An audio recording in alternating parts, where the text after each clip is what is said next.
Jo, hallo! Du hast noch nie einen Handstand gemacht, aber findest diese Übung faszinierend und möchtest das auch gerne können? Dann bist du hier genau richtig. Denn ich zeige dir heute eine Workout-Routine, die optimal ist, um dich auf den Handstand vorzubereiten. Wenn du diese Routine 3-mal pro Woche durchziehst, solltest du innerhalb von ein paar Wochen bereit sein, den freien Handstand bzw. das Handstand Workout Level 2 zu üben. Deswegen werde ich jetzt einfach mal loslegen.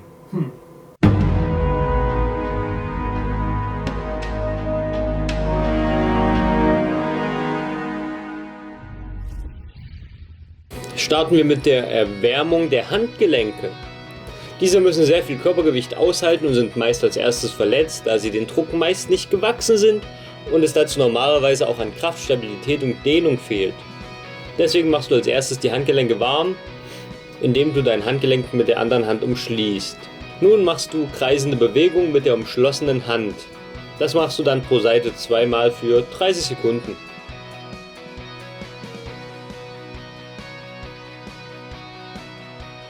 Wenn du damit fertig bist, kniest du dich auf den Boden und legst deine Hände auf dem Boden ab. Nun fängst du an, die Handgelenke zu dehnen, indem du dich nach vorne lehnst mit deinem Oberkörper. Du solltest nun ein Ziehen in den Handgelenken spüren. Hierbei solltest du sehr aufmerksam sein, dass du nicht zu weit nach vorn gehst und deine Handgelenke beim Dehnen überlastest. Der Dehnschmerz sollte aushaltbar sein und du solltest dir besonders mit den Handgelenken viel Zeit lassen, da sie sehr empfindlich sind. Einmal übertrieben kann das 3 Monate Pause und Schmerzen bedeuten. Deswegen nimm dir Zeit mit deinen Handgelenken.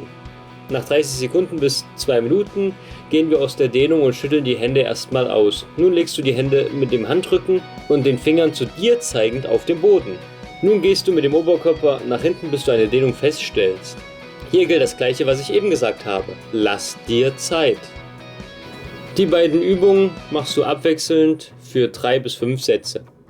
So, nun gehen wir in den Vierfüßlerstand. Dort angekommen drückst du deinen Handballen vom Boden, sodass nur noch deine Finger plus Handknöchel mit dem Boden Kontakt haben. Oben angekommen hältst du es kurz und gehst wieder nach unten. Das wiederholst du 30 bis 50 Mal. Diese Übung bzw. Dehnung der Finger wird dir später helfen, die Knöchel beim Handstand auf den Boden pressen zu können, was es dir einfacher machen wird, dein Gewicht auszugleichen beim Handstand, da die Finger nicht so stark dem Gewicht standhalten können wie die Knöchel. Erwärmung der Ellenbogen. Die Ellenbogen sind ein weiterer sehr wichtiger Punkt im Handstandtraining. Sie sollten auf jeden Fall auch gut warm gemacht werden, da über sie viel Gewicht übertragen wird. Du solltest auch in der Lage sein, deine Ellenbogen durchgedrückt halten zu können, bevor du mit dem Handstand anfängst. Wenn du nicht die nötige Spannung und Kraft dafür hast, wird es schnell passieren, dass du mit den Armen einknickst, wenn sie durch dein Körpergewicht belastet werden. Und das kann schnell zu Verletzungen im Gesichts-, Nacken-, Ellenbogen-, Schulter- und anderen Bereichen führen. Um das zu vermeiden, kniest du dich wieder auf den Boden. Nun stellst du deine Hand vor dir auf dem Boden auf. Mit der anderen Hand fixierst du deine Hand. Nun drückst du erst einmal deinen Ellenbogen durch. Dann fängst du an, mit deinem Ellenbogen zu rotieren. Das solltest du jetzt erstmal 30 Mal machen. Nach den 30 Wiederholungen gehst du wieder nach vorn mit dem Oberkörper. Nun stellst du deinen Arm, mit dem du gerade rotiert hast, in die Mitte und fixierst ihn wieder mit der anderen Hand. Nun machst du wieder 30 Wiederholungen. Der Unterschied ist, dass nun mehr Gewicht auf dem Arm ist. Das machst du für beide Arme 3 bis 5 Mal. Das war die erste Übung für den Ellenbogen. Die zweite Übung ist eine Kombination, um die Handgelenke, Ellenbogen und Schultern aufzuwärmen und zu kräftigen. Diese kommt als zweite Aufwärmübung für die Schultern. Aufwärmung der Schultern. Hier fangen wir erstmal mit Armkreisen an. Am Anfang machen wir ganz kleine Kreise, die langsam immer größer werden. Das kannst du nun ruhig für 1 Minute machen. Danach schüttelst du deine Arme aus und wiederholst das Armkreisen nochmal für 1 Minute. Wenn du das geschafft hast, gehst du in den Vierfüßlerstand. Dort angekommen streckst du deine Arme so gut es geht durch und spannst sie an. Nun fängst du an, Schulterschwags zu machen. Das heißt, wir lassen die Arme durchgestreckt und drücken uns aus den Schultern. So als würdest du den Boden von dir wegdrücken wollen. Oben angekommen hältst du die Position für ein paar Sekunden und machst dann die negative Bewegung. Ein kleiner Tipp. Stell dir vor, die Schulterblätter auseinanderzuziehen, wenn du dich aus den Schultern drückst, und wenn du wieder zurückgehst, solltest du versuchen, die Schulterblätter zusammenzuziehen. Die Bewegung nach oben kannst du ruhig explosiv machen, nur die Abwärtsbewegung solltest du langsam und kontrolliert machen.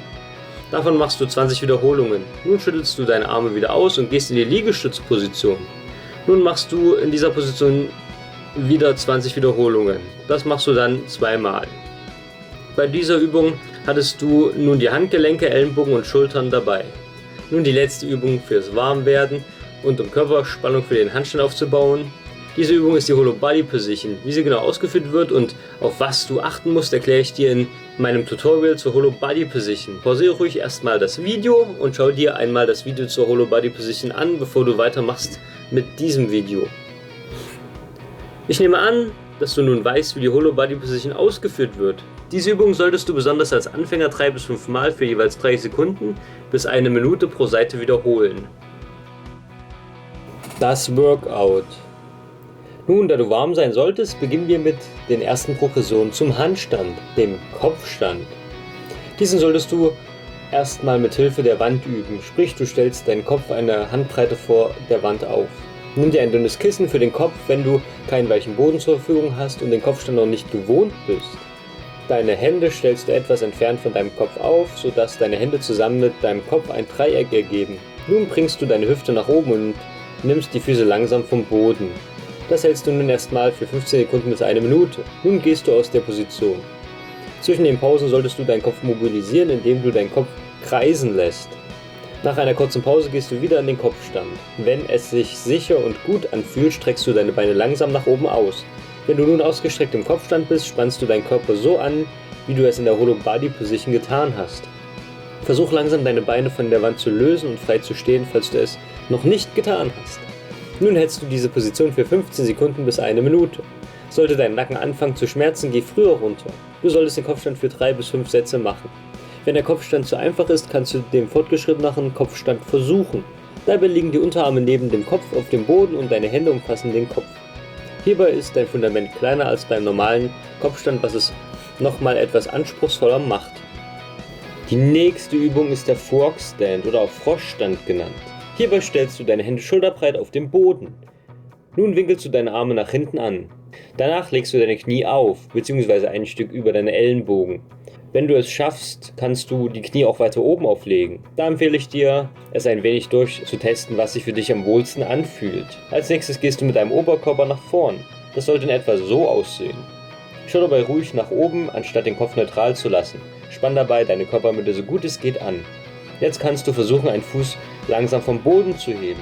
Wenn du das geschafft hast, versuchst du, den zweiten Fuß vom Boden zu heben. Wenn du das geschafft hast, Gratulation! Deine Hände tragen jetzt das Gewicht deines ganzen Körpers. Diese Übung machst du 3 bis 5 Mal für 15 Sekunden bis 1 Minute. Ziel sollte es sein, diese Übung später mit gestreckten Armen zu stehen. Mach dir aber keinen Stress und nimm dir Zeit, dich daran zu gewöhnen und deine Arme immer ein klein wenig mehr auszustrecken. Hierbei solltest du auch Acht auf deine Handgelenke geben, da sie sehr belastet werden. Okay, nächste Übung. Der Pike Stand. Hierbei suchst du dir eine Erhöhung wie ein Stuhl. Du stellst dich mit dem Rücken zum Stuhl und bringst deine Hände auf den Boden. Nun gehst du mit deinen Schultern über deine Hände und versuchst deine Beine so weit es dir möglich ist zu strecken. Nun streckst du die Ellenbogen durch und drückst dich aus den Schultern. Wenn du das hast, gehst du langsam mit deinen Füßen auf den Stuhl. Versuch deine Hüfte in eine Linie mit deinen Schultern und deinen Handgelenken zu bekommen und vergiss das Rausdrücken aus den Schultern nicht. Das machst du dann 3 bis 5 Mal für 30 Sekunden bis 1 Minute. Der Handstand an der Wand. Für die nächste Übung suchst du dir eine freie Wand. Du stellst dich mit dem Rücken zu ihr auf und legst deine Hände wieder auf den Boden ab. Du streckst deine Ellenbogen durch, drückst dich aus den Schultern und gehst nun die Wand nach oben. Gut ist es auch, wenn du einen Spotter hast, der dich unterstützt, damit du dich nicht verletzt, falls du dich nicht halten kannst und nach vorn überfallen solltest. Dort angekommen erinnerst du dich an die Hollow Body Übung und spannst alles an, was du hast. Nun nimmst du einen Fuß von der Wand und versuchst ihn in eine Linie mit deinem Körper zu bekommen. Dafür ist ein Spotter auch gut, da er dir sagen kann, ob du gerade bist oder ob der Fuß zu weit übersteht oder noch etwas weiter nach vorn kommen muss. Das machst du dann auch für 3 bis 5 Sätze und hältst es für 15 Sekunden bis 1 Minute. Hier nochmal eine Zusammenfassung vom Training.